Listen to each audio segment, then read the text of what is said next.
Assalamualaikum warahmatullahi wabarakatuh. Perkenalkan, nama saya Ratni Anggraini, Prodi Ekonomi, NIM 2187203020, semester 3. Di sini saya akan menjelaskan tentang kebijaksanaan fiskal yang terdiri dari APBN dan kebijaksanaan fiskal, APBN dan pengaruh ekonomi makronya, kebijaksanaan siswi penawaran. Yang pertama yaitu APBN atau bisa disebut dengan Anggaran Pendapatan dan Belanja Negara.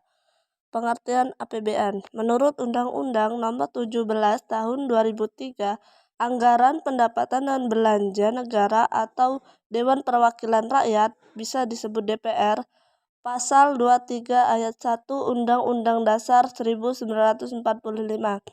Anggaran pendapatan dan belanja negara sebagai wujud dari pengelolaan keuangan negara ditetapkan setiap tahun dengan undang-undang dan dilaksanakan secara terbuka dan bertanggung jawab untuk sebesar-besarnya kemakmuran rakyat. Pasal 23 Ayat 2 Undang-Undang Dasar 1945, Rancangan Undang-Undang Anggaran Pendapatan dan Belanja Negara diajukan oleh Presiden untuk dibahas bersama dengan memperhatikan pertimbangan DPD. Yang kedua yaitu tujuan APBN. Kebijaksanaan ekonomi di Indonesia pada dasarnya merupakan kesinambungan dari kebijakan tahun-tahun sebelumnya. Kebijakan ekonomi ditunjukkan untuk memperkuat fundamental ekonomi yang sudah membaik dan mengantisipasi sebagai tantangan baru yang mungkin timbul. Sasaran kebijakan ekonomi adalah menjaga stabilitas ekonomi dan meningkatkan pertumbuhan ekonomi. Pertumbuhan ekonomi yang baik dapat menyerap lebih besar tenaga kerja hingga mengurangi kemiskinan. Ketiga yaitu fungsi APBN. Fungsi yang pertama, fungsi otorisasi.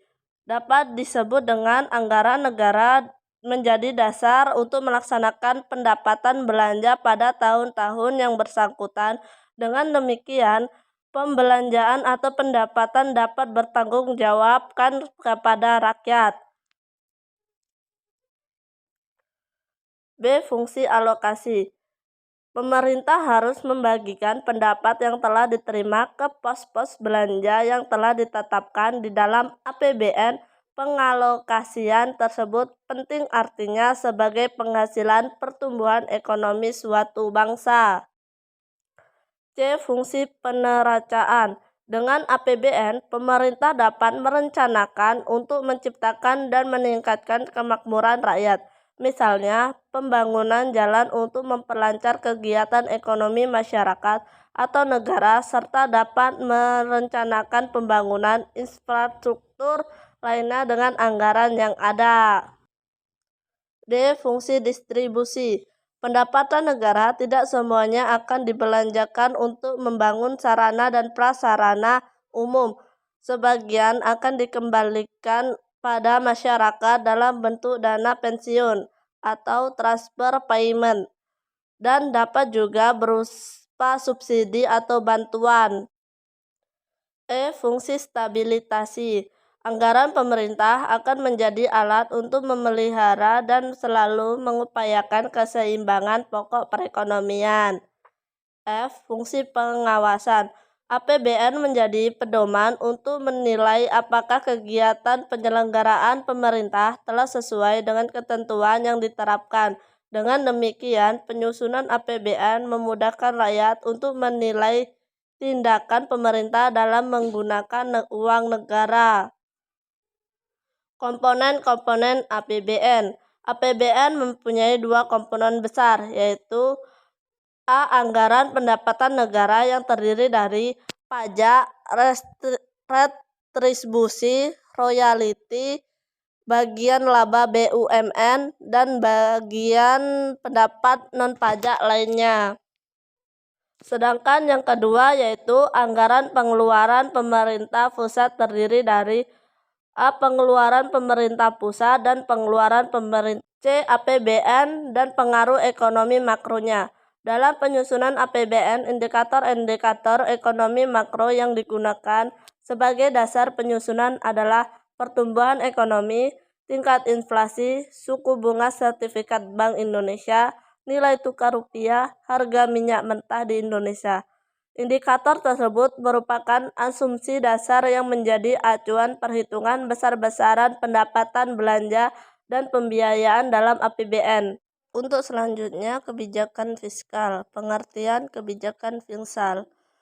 Kebijakan fiskal adalah langkah-langkah pemerintah untuk membuat perubahan-perubahan dalam sistem pajak atau dalam perjalanannya dengan maksud untuk mengatasi masalah-masalah ekonomi yang dihadapinya.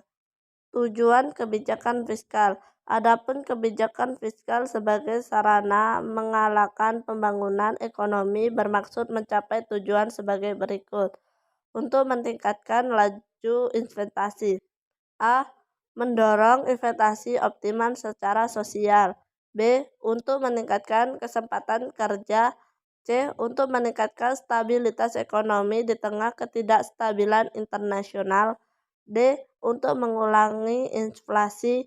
E. Untuk meningkatkan dan mendistribusikan pendapatan nasional. Cukup sekian materi dari saya.